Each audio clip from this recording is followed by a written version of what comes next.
Hi everyone, welcome back to these Amibroker tutorial videos. I just wanted to show you a really quick thing that you can do on Amibroker using a tiny bit of Amibroker formula language, and that is to set ourselves an index filter. Now this is again one of the best things about Amibroker is with a tiny little bit of code you can actually do the most amazing things, and you can actually, using an index filter, you can save yourself a lot of drama sometimes in your trading systems. For example, you might use an index filter to sort of switch off your trading system during really big, bear markets if it goes down below like a certain moving average, for example. Like, let's give ourselves just a really quick example. Let's overlay a moving average, like a 200-day moving average. And as you can see, using this, if our index, for example, in this case the All Ordinaries, you might be using the S&P 500 in America, you might be using the FTSE in Europe, whatever it is you choose to use.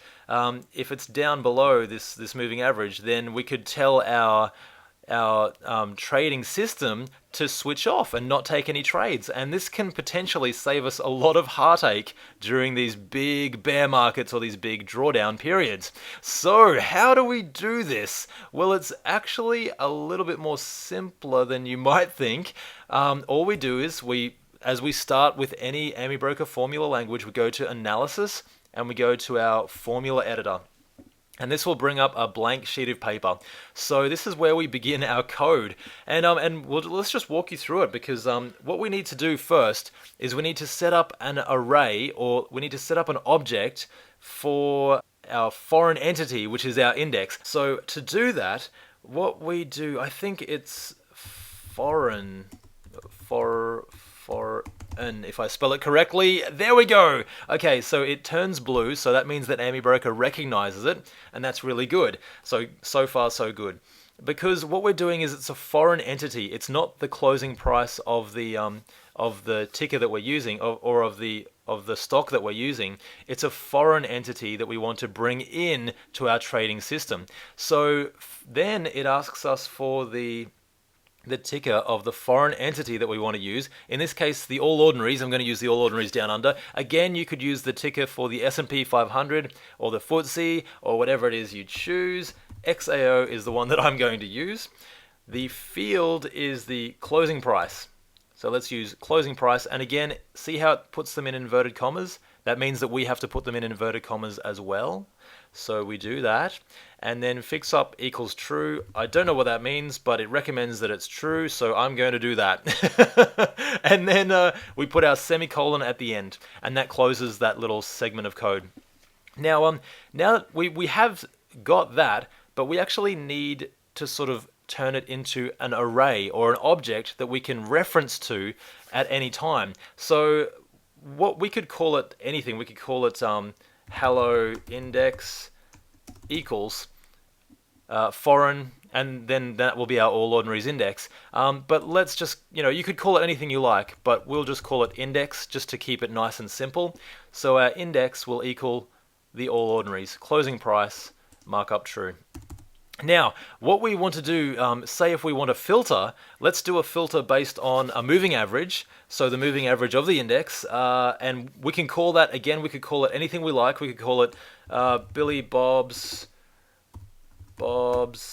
index moving average equals, and then our code. But really, so you could call it anything. I don't think we'll go that far. We can just call it index moving average, just for now, just to keep it simple again. And how do we do a moving average? We do MA, open the bracket, the index, or the array. So the array we want to use is the one that we've already set up, and that's index. So we type in index here so that it references our All Ordinaries that we set it up to reference. Then we comma, and then the range, let's make it 150-day moving average of the index. Close the bracket and close the semicolon there.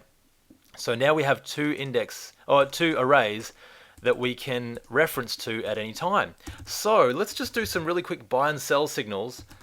buy and sell, and as you can see, if it goes bold, like it's gone bold there, and it's that means that Amibroker recognizes it, so that's happy days.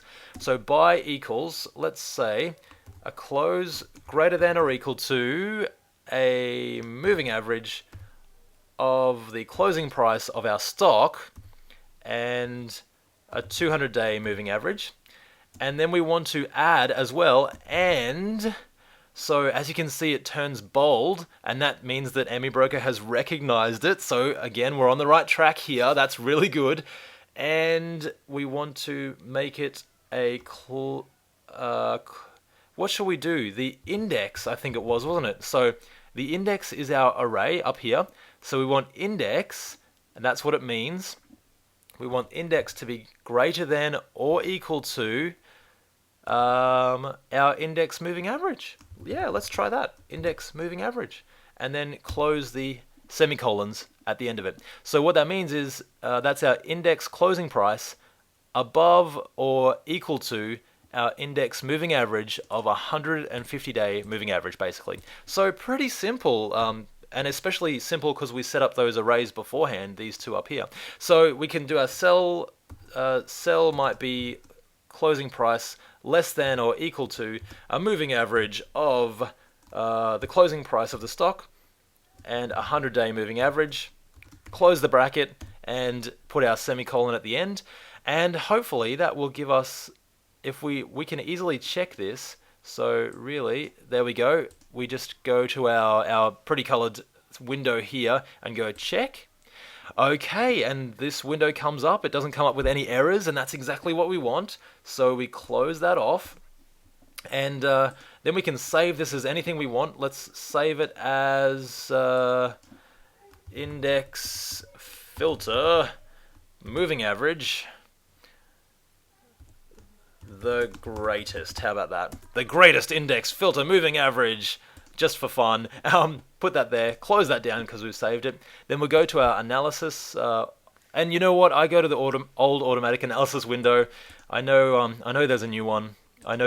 But I really prefer the old one. So sorry about that, everyone. But I find it so easy to use. And what did we call it? The greatest something such and such. Here we go. The greatest index filter moving average. Okay, there it is. So it's up there. We edit it just to make sure that it's the same thing that we put in. Happy days, it is.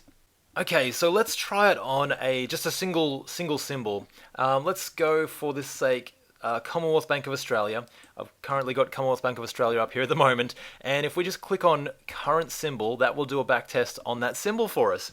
Now, if we look over the last 13 years, from 2000 to 2013, that's how we just click from and then put in those values there. So happy days. And let's first of all do a test without the index filter on it. So if we edit this, and if we just put a semicolon at the end of here, and then if we do 2 forward slashes, that will comment out our index filter that we put in there.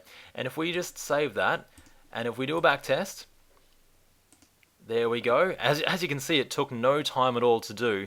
And if we do a report, there we go. Our net risk adjusted return is 128% over 13 years. And there is our equity curve right there. So let's see how that performs when we put on the index filter. And if we just edit this again, take out our commented line and take out our semicolon. So now we've got our index greater than or equal to index moving average. We'll make the moving average 125, just so that we're not too crazy. We don't want it to be too large. And then if we close that down, click back test again, then we click on report, and as you can see, okay, so our net risk adjusted return is now 195% instead of 128% before. So that has given us quite a significantly larger return. And as you can see, these flat periods here, that's when our index filter kicked in. So right here, so pretty much during 2002 bear market and during 2008 bear market, the system actually switched off and it would not allow us to take any more trades, so it made it a flat equity curve there. So that could be going down, down, down, down, down, but it's actually saved us during that period. This period was not so lucky. So as you can see, it's not perfect. However, it has saved us a little bit, and obviously it's increased our return by about 70%, 60 to 70% over the 30 years there, which is pretty good. You know, that's for one stock. You know, if you're doing this over 20 different stocks in a portfolio, then you'd get a better return again. So, and you can look at our position sizing video for that one as well, because that will show us, that showed us how to look at 20 individual stocks in our portfolio at any one time. But yeah, as you can see, that's an index filter, and that's just a great way to sort of do it. Have a play around with it and make it your own. You could set it for anything else. You could turn the index and the index filter to be anything you wanted, really. You could use highest high value, you could use an RSI or a relative strength. Really anything you want, it's up to you. Anyway, I hope that helps, guys. Happy trending until next time, and I'll see you in the next video. Bye for now.